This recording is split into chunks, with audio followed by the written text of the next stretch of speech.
My name is Seltz Kristensen. I'm from Copenhagen, Denmark.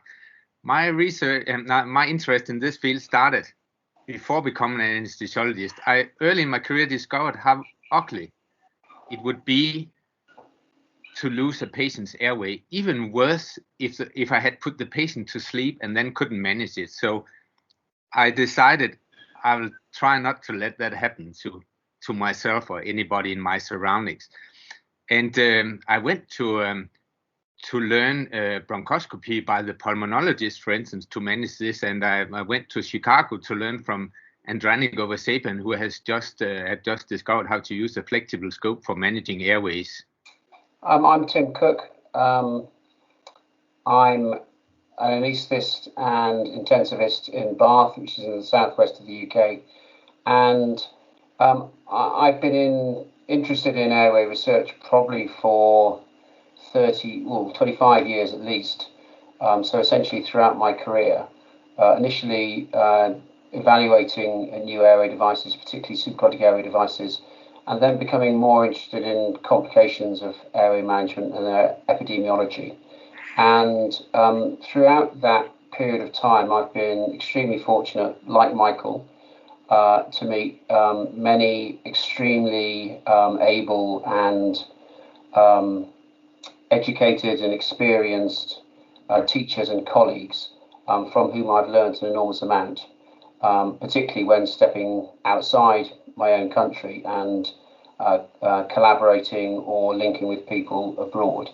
And I think that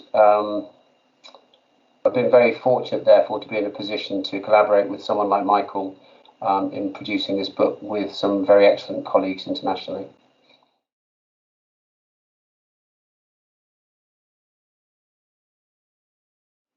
It was a pleasure to be invited to edit this book. The first two editions were edited by two giants of airway management, Ian Calder and Adrian Pearce. And I was then asked to edit the third edition with an editor of my choice. And it was both a pleasure and honour to be asked to do so, and also very straightforward to decide that I wanted to work with Michael and to ensure that the book had a more international approach.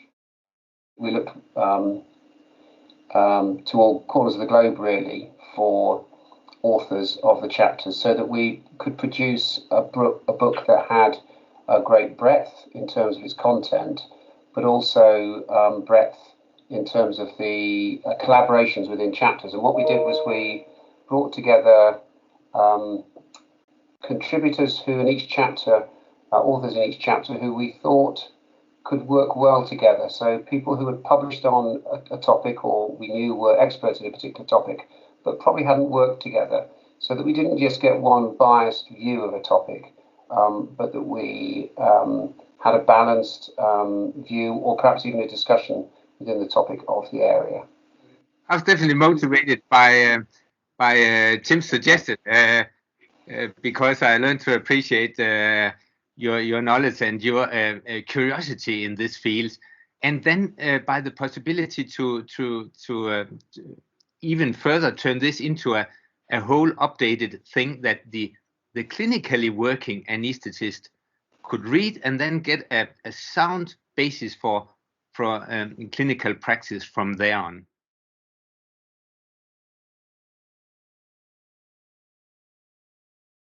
Obviously, there are constraints in the size of a book such as this in what we can put in there, but we've tried to cover as many topics as possible. So, for instance, there's a new section on the epidemiology of airway management complications. There's an excellent section from Adam Law and Thomas Heidegger on structured planning of the airway. There are also sections on ultrasonography, including Michael and Wendy Teo. There's a chapter on airway bleeding, which is novel. It's probably the first published book to have a chapter on airway management for management of COVID and other respiratory epidemics. And we've covered all the other areas that one might expect. I don't know if there are other areas that Michael might want to emphasise. And of course, there are several chapters which deal with human factors. Fair to say that those are often sort of supplementary chapters in many books, but we felt that they're important and they're very central to the book.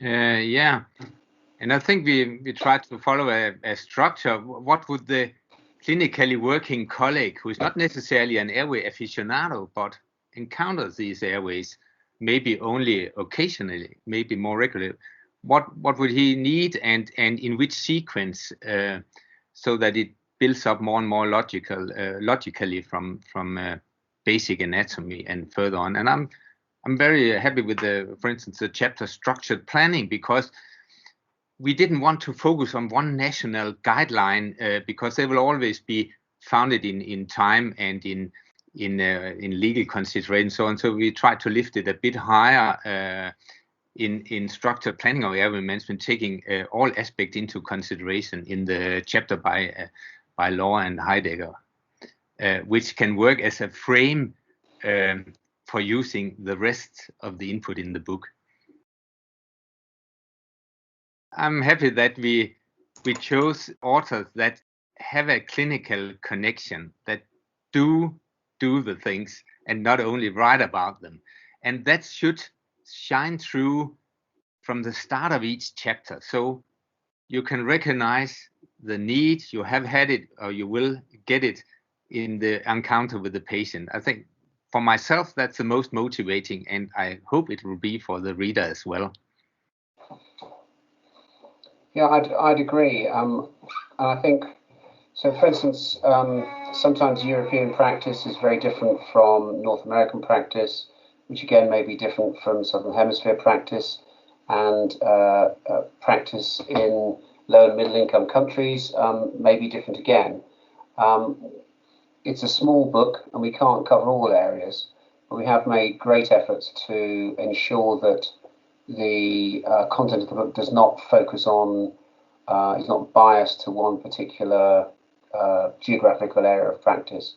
And the book, in terms of it's a traditional book in terms of its content, but there's extensive use of coloured images, of textbooks, of summaries, and there's a reading list at the end, rather than it's not a reference book, but there's a reading list at the end of each chapter.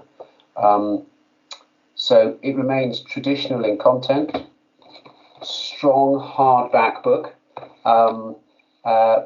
but we hope that the chapters are accessible, up to date, and hugely informative, written by experts.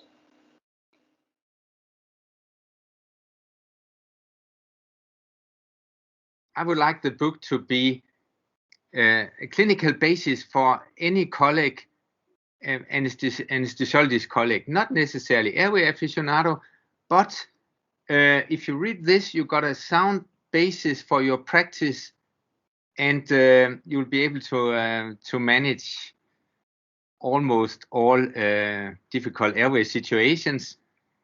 And we already start to use it for our residents. It has become our base curriculum. We choose 10 of the chapters that they should focus on when they start here. And we incorporate it into the theoretical and practice that they get. For instance, for after tomorrow, I gave them a chapter and a video to look at, and then we'll practice the content of that chapter. Yes, I'd agree with Michael.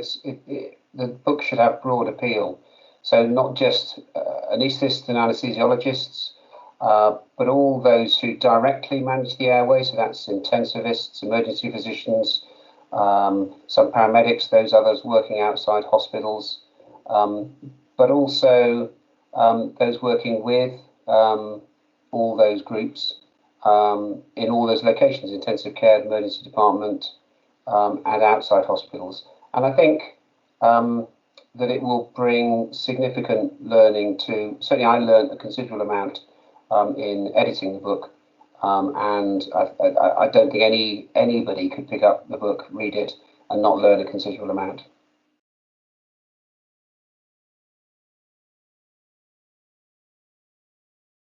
About the NAP4 study, in my opinion, NAP4 has been a great inspiration. And actually, in the back of our mind, I think we had the thought, with all the mishaps that were described in detail in the NAP4 study, we learned how to manage in the future. The future is now. So actually, I think if you read the chapters in our book and practice, then it should be possible to avoid the many mishaps we encountered in the NAP4 study in the future. That's how I see it.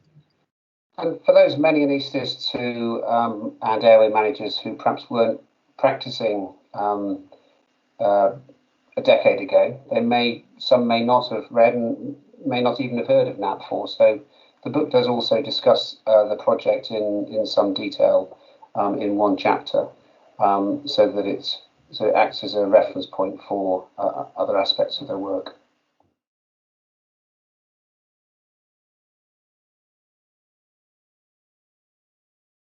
Obviously, the whole world, almost by definition, has been taken over by the pandemic in the last 15 months. So we're recording this in May 2021. And early on, it became clear that airway management was going to need to change in rather perhaps some subtle but some fundamental ways to ensure that airway management was both safe for those undertaking it, safe for the patients who are being looked after, and in the words of one of the acronyms we use in the book, also accurate and swift.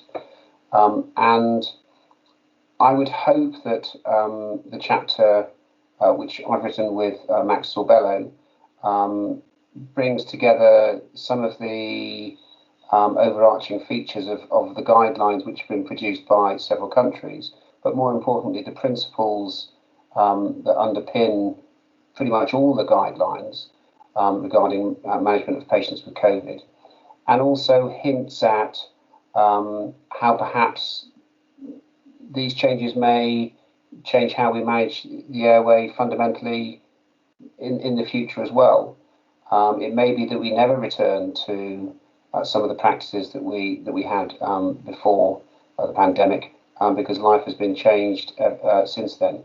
Of course, factors do change and evolve very rapidly, and so things will move on even after this book has been produced. But I do think that that it is up to date and topical in this regard. Yeah, I like the fact that it illustrates that we actually incorporated news into the book until the very last minute, and that's how we would like to work. Yeah. I actually have to say, Cambridge University Press have done a very good job in getting this out promptly and relevantly. Done a great job. I've done a few books, and this has been far away the best publishing experience.